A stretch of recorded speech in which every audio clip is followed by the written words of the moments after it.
আজকে সকালবেলা উঠে ব্রাশ করতে গিয়ে দেখি বেসিনটা অনেকটাই নোংরা হয়েছে, তাই ভাবলাম আজকেই বেসিনটাকে পরিষ্কার করব। সাধারণত আমরা বাসন ধোয়ার জন্য যে লিকুইড ভিমটা ইউজ করি সেটা দিয়েই বেসিন পরিষ্কার করে থাকি। বেসিন যদি নোংরা হয় তাহলে আমার মোটেও ভালো লাগে না। তার কারণ হচ্ছে আমাদের মেসে একটাই বেসিন রয়েছে, এই বেসিনটাতেই আমাদেরকে হাত মুখ ধুতে হয়, খেয়ে থালা বাসন ধুতে হয়, আবার সবজি কেটে সবজিও ধুতে হয়।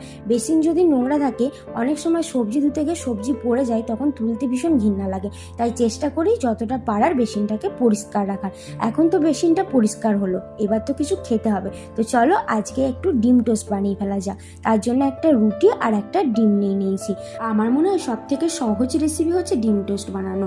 আর ডিম টোস্ট বানাতে গেলে তো পেঁয়াজ আর লঙ্কাটাকেও কাটতে হবে। তো দেখো আমি একটা মন্ত্র বলবো আর পেঁয়াজ আর লঙ্কাটা কাটা হয়ে যাবে। দেখলে কত তাড়াতাড়ি কাটা হয়ে গেল। আর এখন এই রুটির আর পিছনটাকে কেটে নেব। বলছি তোমরা রুটির পিছন খেয়েছো কখনো? মানে রুটির ওই কালো অংশটা? আমার আবার রুটির পিছন খেতেই বেশি ভালো লাগে। তো বাদ দাও ওইসব কথা। দেখো রুটিটা আমার 2 পিস করা হয়ে গেছে। এখন এই লঙ্কা আর পেঁয়াজের সাথে অল্প একটু লবণ দিয়ে ভালো মতন এটাকে দগড়ে নেব, যাতে করে পেঁয়াজটা ভালো মতন হেজে যায়। তারপর একটা ডিম ফাটাস করে ফাটিয়ে এর মধ্যে ঢেলে দেব। একটা চাকু দিয়ে ডিমটাকে ভালো মতন মিক্সড করে নেব। এখন কি করতে হবে? কিছুই না, এখন চলে যেতে হবে ওভেনের কাছে। ওভেনটাকে অন করে একটা প্যান বসিয়ে দিতে হবে। তারপর যখন প্যানটা গরম হয়ে যাবে অল্প একটু সরিষার তেল প্যানের মধ্যে ঢেলে দিতে হবে। কি করে বুঝবে সরিষার তেলটা গরম হয়েছে নাকি?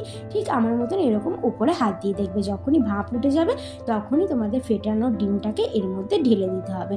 তারপর ডিমটা ওই পিঠটা হয়ে গেলে দিয়ে দিতে হবে রুটিগুলোকে ঠিক এইভাবে বসিয়ে।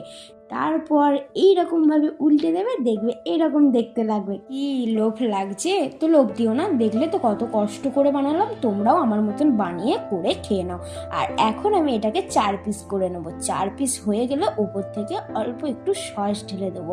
তারপরে দেখা যাক এটা খেতে কেমন হয়েছে। আশা করি আমি বানিয়েছি মানে খেতে তো ভালো হবেই। চলো বেশি কথা না বলে এটা খেয়ে দেখা যাক কেমন হয়েছে। আর সত্যি বলছি, অন গড বলছি, এটা খেতে কিন্তু দারুণ সুন্দর হয়েছিল। তো আজকের এই মিনি ব্লগটা আপনাদের কেমন লাগলো অবশ্যই কমেন্ট বক্সে জানিয়ে যাবেন। আর ভিডিওটা ভালো লাগলে একটা লাইক করে চ্যানেলটি সাবস্ক্রাইব করে দেবেন। তো চলুন আজকের মতন এখানেই শেষ করছি। দেখা হচ্ছে নেক্সট ভিডিওতে।